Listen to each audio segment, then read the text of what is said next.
Hello and welcome to Tracy Mommy Reads. I am back again with another book review. Today, continuing our Black love stories for Black History Month and the month of love here in February, I'm going to be talking about Loved by You by Alexandrea LeChelle. Loved by You by Alexandrea LeChelle. Love that cover. Love it.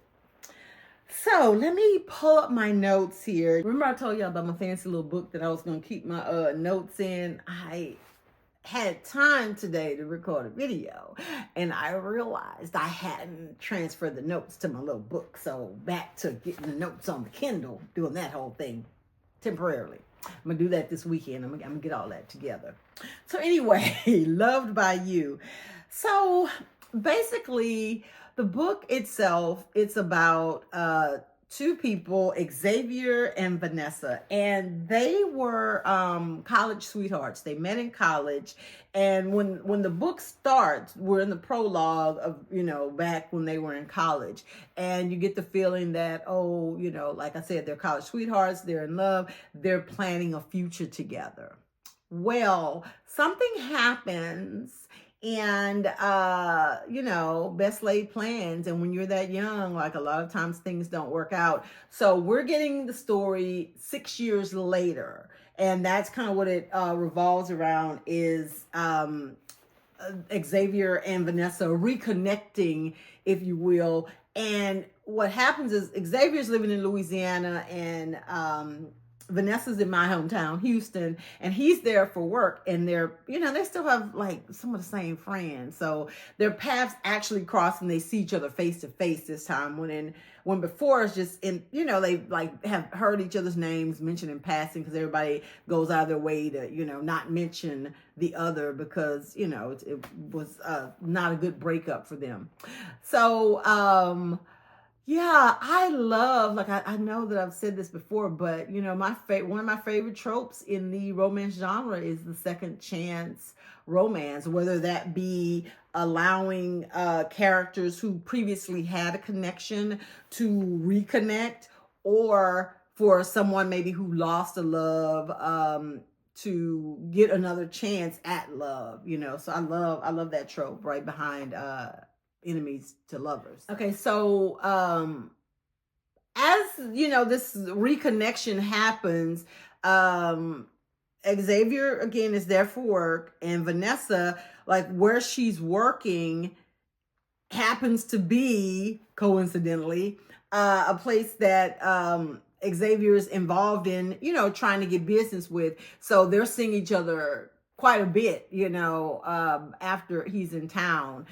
And I think that it is clear from the first time, because when they actually first saw each other, like, where they talked, it was at a nightclub. Their friends had, all got together to go somewhere, and they ended up at the same place. It's very apparent that they still, care for each other. They had both kind of went on with their lives, but not anything, having relationships that were serious or whatever. They were just focused on their careers and things like that, and just kind of like having casual situationships, if you will. And so the bulk of the story is just them rekindling the love that they had for each other when they were in college. And even from some, because we do get some past and present, the author gives us, scenes from like when they were in college, not only through the prologue, but there are other chapters as well. And you can see the growth, because like I said, when you're like, in your early 20s, you may think you have life figured out, but you really don't, because you haven't lived enough to really experience things, to know how to handle things. And they were both very mature in some ways, and the way that they handled, like, she gives us the scene where what led to their breakup, and it was just so immature. And they both realized that present day that they just made a lot of mistakes as far as just not communicating and expecting people to like read your mind, you know. And that was something that I really liked about it.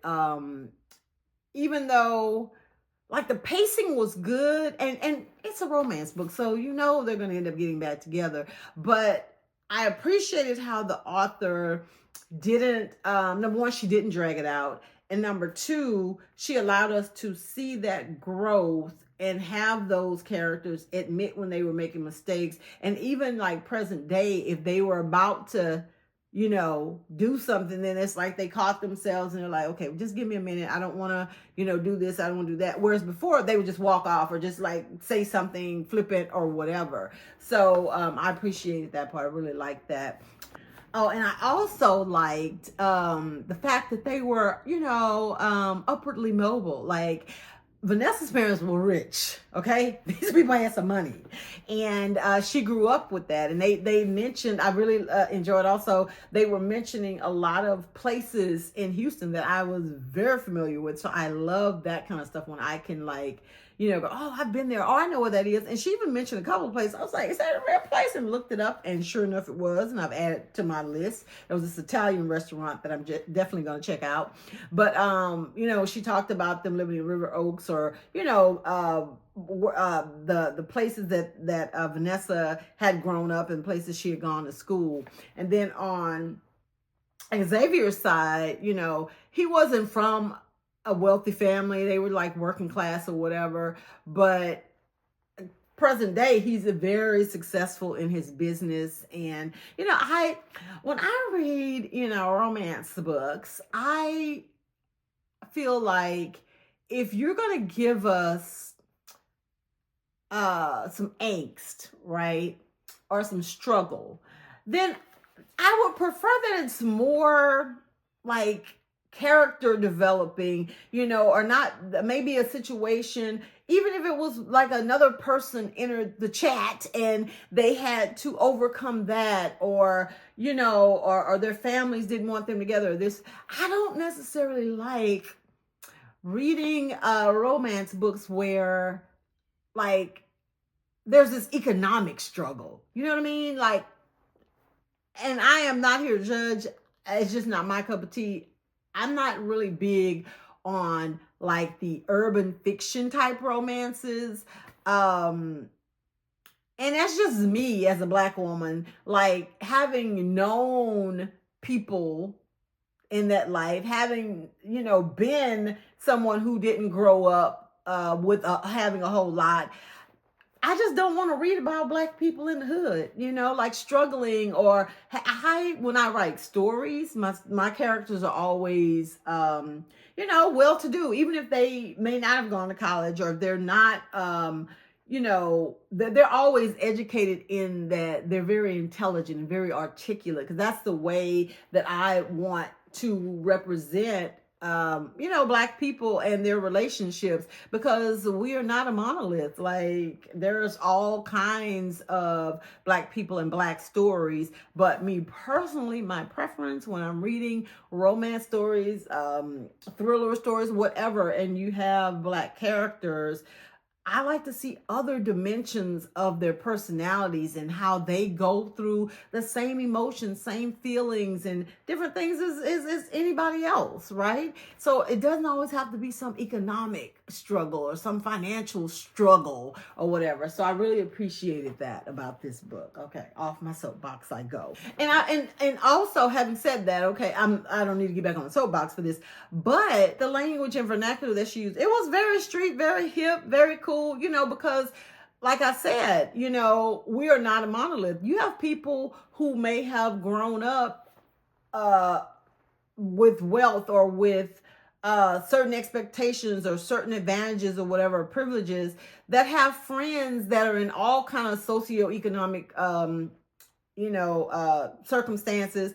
And also, I will say this. Now, I do believe that, especially with Black women, like, there is a very commonality to our way of communicating with each other, right? And for those of you that aren't aware, Google code switching, and you know exactly what I'm talking about. Okay, enough of that. What I didn't like about the story, doing like a rating system, I would give it like a 4.5 star, because for the category of romance, I feel like it provided just the right amount of angst, just the right amount of misunderstanding or communication. It was like she didn't belabor stuff and just like, oh, okay, we got to read 10 chapters of, if she would have just listened, we wouldn't be here right now. Like there was a pretty serious thing that happened, which I'll talk about in the triggers. So I guess maybe it'll be a slight spoiler, but there was something that happened. And when she told him about it, because he didn't know, like he was obviously upset, and they talked through it. And I mean, it happened 6 years ago. Like, well, how can you be mad? Like, how can you know what I mean? So I appreciated that. I guess if I had to say anything about maybe what I didn't like, I do feel like with Xavier, and I don't know, I mean, maybe it's something that, especially in the romance genre, I noticed this a lot, like how the men are, they are very alpha, very, I want you, I'm pursuing you, we're going on a date. Like he was coming on pretty strong initially, when she was clearly like, I don't know if I want to do this again. I mean, and when we read her chapters, it was obvious she wanted to do it again, but she was afraid of having her heart broke, or, ending up back where they were. And I don't know if he could like see that, or if he just was disregarding her feelings. But that's the only thing I didn't really like. I mean, he did end up pulling back, but I feel like sometimes some of these main male characters, like they come on way too strong initially, and it's like, let this woman meet you halfway, or let her, call you or whatever. So if I had to come up with something, that probably would be it. I feel like, again, the overarching theme and message from the book is, second chances. And especially if you're in a situation with someone and the timing just is not right. Timing is just not right. If you are maybe codependent on each other and you need some time to grow, you can always leave the door open to potentially spin the block, circle back and see, like in 5 or 6 years, is this now a better situation, while, going on with your life and having some experiences that will maybe make you better, if that opportunity presents itself again. Trigger warnings. There is a miscarriage that happens. So yeah, outside of that, I don't think that there are any, I don't think there are any other trigger warnings for that particular story. Yeah, it was a really good romance story to immerse yourself in, a feel-good story, with a very satisfying ending. I mean, somewhat predictable, because there's a formula here. There's always a formula with these stories, but overall, a really good read that I would highly recommend if anything that I've said interests you, or if you're someone that's looking to add more Black romance stories to your TBR. Again, Love by You by Alexandrea LeChelle. If you have read Love by You by Alexandrea LeChelle, I would love to know your thoughts on it in the comments. Thanks so much for watching. Make sure that you like this video, and go ahead and take the opportunity to subscribe to my channel if you have not done so already. And be sure to turn on that post notification bell. You guys enjoy the rest of your weekend, and I will see you next week. Bye.